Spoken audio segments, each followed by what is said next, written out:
You are listening to the Toxic Mold Podcast with Steve Worsley, the toxic mold expert and your number one source for mold consulting and mitigation in the USA. Let's dive into a brand new episode. Before we get started on this episode, here's a not so short disclaimer. While all attempts have been made to verify the content provided in this podcast, neither the podcaster or the producers assume any responsibility for errors, omissions, or alternative interpretations of the issues discussed here. All information stated in this podcast is the opinion of Steve Worsley. Steve Worsley is a mold specialist with over 25 years of experience in the construction and mold industry. The Toxic Mold Podcast is for information sharing purposes only. The views expressed are those of the podcaster and his alone. These views should not be taken as expert instruction or commands. While there may be references to medical conditions and symptoms, all podcast episodes are the opinion of Steve Worsley, and any medical questions or concerns shall be addressed with the appropriate licensed medical professional or professionals. As the podcaster refers to different mold types, please be aware that Steve Worsley is not a microbiologist, and questions concerning mold specifics should be answered by the appropriate professional. Steve isn't, nor does he offer any legal advice. For any legal advice, you must speak with a lawyer. The listener is 100% responsible for his or her own actions. You can check out Steve's books on Amazon. Just go to Amazon and search for author Steve Worsley. You can also take Steve's courses on Udemy or Skillshare, and you can find out more about those at cnccontractorservices.com. Now, let's get to the episode. Hello, you're listening to the Toxic Mold Podcast with myself, Steve Worsley. Today, our topic is air scrubbers versus negative air machines. This is something that we don't talk about very often. As most of you listeners know, I don't really talk about mold mitigation and the steps we take, not into detail, I guess is probably the best way to look at it. The reason why is we have standards we follow, but obviously we have proprietary things and steps that we take that we don't disclose to everybody. So anyhow, for today's subject, that's why I wanted to talk about air scrubbers versus negative air machines. So thank you for listening. Today is episode 230. We're the 23rd, so we're about just over a week away from Halloween. So hopefully it's cooling off where you guys are at. I know here in Wyoming and Utah, it's typically gets pretty chilly. It's getting chilly at night, but we're still hitting 70s, so it's kind of crazy. So hopefully all of you are enjoying the fall colors, enjoying the cooler weather. I hope you've done the fall checklist. We did that episode several weeks ago. So anyhow, back to air scrubbers versus negative air machines. So what I want to be clear about, I'm not giving you advice as to how you should do mold mitigation. I'm not telling you, if your mold mitigation contractor is telling you one thing, he disagrees with what I say. I'm not saying anybody's right or anybody's wrong, but I just want to cover what they are and how we use them and the difference between the two. So first and foremost, an air scrubber doubles as negative air. So we can use the same piece of equipment for air scrubbing, purposes and for negative air. Why and when we use that can get complicated, but it's kind of simple to me. But I also want to be clear too, an air scrubber is only one piece of equipment in the mold mitigation process. And as all of you know, mold is very complex. There's a lot of pieces of equipment we use. There's a lot of steps we take, chemicals, containments, all sorts of stuff. So the reason I wanted to emphasize that it's only one piece of equipment, a lot of times I get questions from my clients and they say, hey, I Googled it and I can rent an air scrubber from Sun Rentals, Home Depot, wherever. Can I just do that to help the air quality inside my home? And of course you can, but a lot of times people want to use those in lieu of performing mold mitigation because obviously mold mitigation, as I've talked about numerous times, to have it done properly by the proper mold mitigation company and technicians, it's not cheap. And when I say it's not cheap, I mean it's thousands of dollars. For the most part, even if we had a mold mitigation project that, let's say it was a simple, like 4-hour job to remove the mold, cutting the sheetrock out, removing flooring or whatever, it's not a 4-hour job. We have to install containments. We'll set up, depending on the scenario or situation, we will set up our air scrubber, negative air machines. We have chemicals that we spray. We have to let them dry. We HEPA vac things. And my point is to do all that is at least probably 5 days, minimum 4. We typically run our air scrubbers for a minimum of 2 days post mitigation. So that means once we're literally all done for at least 2 days, we leave those air scrubbers running. So it's not just a 4-hour job. And it sucks, for something that literally, and when I say only takes 4 hours, I mean 4 hours to remove the mold. It sounds like it's, price gouging you when we say, hey, it's going to be about $5,000. $5,000, as much as it sounds, is probably the lowest price that we can do, or I'll say my company can do, for mold mitigation. And it's because of the containment, the air scrubbers running for 2 days, the air testing, the chemicals we use. And so it's expensive, not because I'm just expensive. It's expensive because it's not a 4-hour job. To kind of go back to what's the difference. So when we say negative air machine, what we're doing is we're inside of a containment, and it's the air scrubber. It's the same machine. We have that. Typically, it's either like right at the containment. I'm not sure how to explain it when you're just listening to a podcast, but the intake is inside of the containment or right in the containment wall, which is 6 mil, typically reinforced plastic sheeting. So it's sucking the air from inside the project, inside the containment, and then it's ducted to the exterior. That's what negative air is. Everything's sealed off, HVAC vents, any holes in the walls or floors.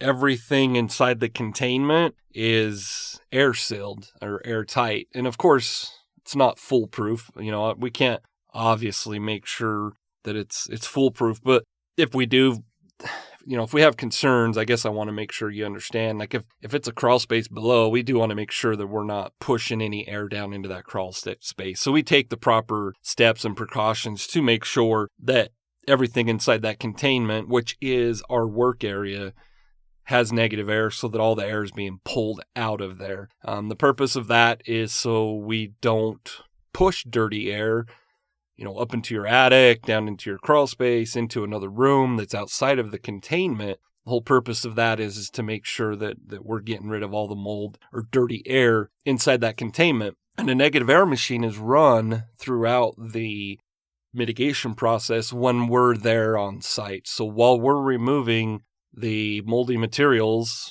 going back to the scenario, let's just say it's a bathroom. If it was a bathroom and, most homes it's set up this way, we obviously have to have a containment from the front door to our work area. So if it is a bathroom, let's say right when you walk in the front door, there's a living room, then you have a kitchen, that's adjacent to that. Then you have a hallway that goes, down the hall right off to one side, your bathroom. And then there's probably a master bedroom beyond that. Primary is what they're calling them now, so I probably should get in the habit of saying primary bedroom. But anyhow, the primary bedroom, and then maybe 2 bedrooms, on the other side of the hallway. But anyhow, a containment, literally, we would have to seal off that entire living room if we were only working in the bathroom. We would seal off the living room. We would seal off the kitchen where you go into the kitchen. And then going down the hallway, we would seal off all the doors in any HVAC vents. And so literally we could come in the front door, get to the work area, and then get into the bathroom, which is the containment. And I'm not going to go into all the details, but containment, 6 mil plastic, typically reinforced. We usually like to have a double barrier. There's a zipper wall or door, not really a wall, that you go through for the technicians that are removing the mold. But my point is that air scrubber, which now we're using as a negative air machine, we duct that to the exterior. And typically, let's just say it is a bathroom. That makes it a little bit more difficult. We have like flex duct that we use. We have flat duct. We would have to, in the scenario I just explained, we'd literally have to run it clear out out the front door. Now we could, let's just say there was a window in one of those bedrooms we wanted to use. We could isolate just a little hallway and take it out that bedroom. But depending on the linear feet, how far we'd have to run that duct would determine how we do it. That's why I don't want to get into those details. But my point is negative air that is inside the containment. It's pulling the air inside of the containment and it's taking it outside. Now, our air scrubbers, just to be clear, I have read, ironically, on the internet, because Google is the encyclopedia these days. So is YouTube and Facebook and whatever social media sites you go to. But I have seen people that literally say, an air scrubber is just a HEPA filter on a fan. Well, it is. That's part of it. But it's actually a lot more complex than that. Our air scrubbers are fairly expensive, depending on what size you get and what brand and all the fun stuff. I would say they start at probably $1,500 to $2,000 per unit. And of course, there's cheaper ones. There's a lot more expensive ones. But they are, and I say this to all of my clients when we're doing mitigation, that it's kind of an air purifier on steroids. And it has 3 different filters on it. So you have a pre-filter. The pre-filter on that's those blue filters. They look like, it reminds me of growing up, we had a swamp cooler. I grew up in Utah, and all we had for air conditioning back then was a swamp cooler in the hallway upstairs. And every year, it was, my parents wouldn't let me get up on the roof till obviously I got a lot older, but it was kind of a treat to get up on the roof with my dad in the spring or early summer. We'd get up there and he'd hook up the water and run the water line over the eaves and, down to the hose bib. We'd put these filters in. He would cover it sometimes, but for the most part, we put these filters in and they were like those blue filters. And my point is they're kind of the cheap, I call it a pre-filter, but you have that first pre-filter and that's for large debris. And when I say large debris, like sheetrock dust and stuff like that, then you have the second filter, which is, to me, the middle filter. When I speak to my guys, it's what we call it, or the secondary filter. It's your typical filter, like a HEPA filter you'll see on your furnace. So it obviously will filter out a lot finer particulates, 0.03 typically microns is what it'll get. And then after that, you have the HEPA filter, which I call it the final stage filter. And it's literally, if you think about your HVAC filter, so the filter that is in our middle filter, it's probably 5 to 6 times the width of that. So it's a good 2.5, 3 inches thick. And so you have those 3 filters, the pre-filter, middle filter, and then the final HEPA filter. Just that HEPA filter for the units that we run is about $250 just for that filter. So my point is they're very expensive. We change them out on every job. And so going back to, can you rent one? Of course you can. There's, like I said, different rental places, hardware stores that will rent those out. But can you just use that for mold mitigation? No. Meaning you can't just go rent one, throw it in your moldy bathroom and run it for a few days and think that it's going to fix it. You have to get rid of the moldy building materials. So the negative air filter, we're in there. It's inside of the containment. We run that while we are removing the moldy materials. Now, what is an air scrubber? So once again, this is how we do things. If you're the mold specialist out there and you're like, well, Steve does it way different than what we're talking about, I'm just going to tell you how we do things and our preferred methods and standards. When we're not there, so at nighttime, we will run the air scrubber inside the containment and it's not ducted anywhere. So it's a standalone, just like you would a dehumidifier or an air purifier. The reason behind that is it's cleaning all of the air. The negative air machine, it does clean the air as it's coming through it, so we're not taking moldy, dirty air and dumping it outside. It is running through all those filters. Now, I have talked to mold mitigation companies that say, yeah, when we're removing the moldy materials or, the sheetrock or flooring, we just shut our air scrubbers off. And I've heard other guys say, yeah, for negative air machines, we actually pull all our filters out. That's what I mean by, I'm not saying what your mitigation contractor is doing wrong or that we're doing it right. We all have different ways we're doing things. I personally don't think it's the best idea to pull all the filters out and just suck the air from inside the containment and dump it outside. It's not like you're not filtering any of the air. And of course, those mold spores, once they get outside, there's not much they can do. They have to have the prime conditions to become viable and do the damage they're going to do. The humidity's got to be 60%, which obviously is a water source has to contribute to that, or leak or something, some sort of defect. I just don't think it's a good idea to do it that way. So anyhow, going back to the air scrubber, the biggest thing about an air scrubber is you have to have obviously all the filters in there.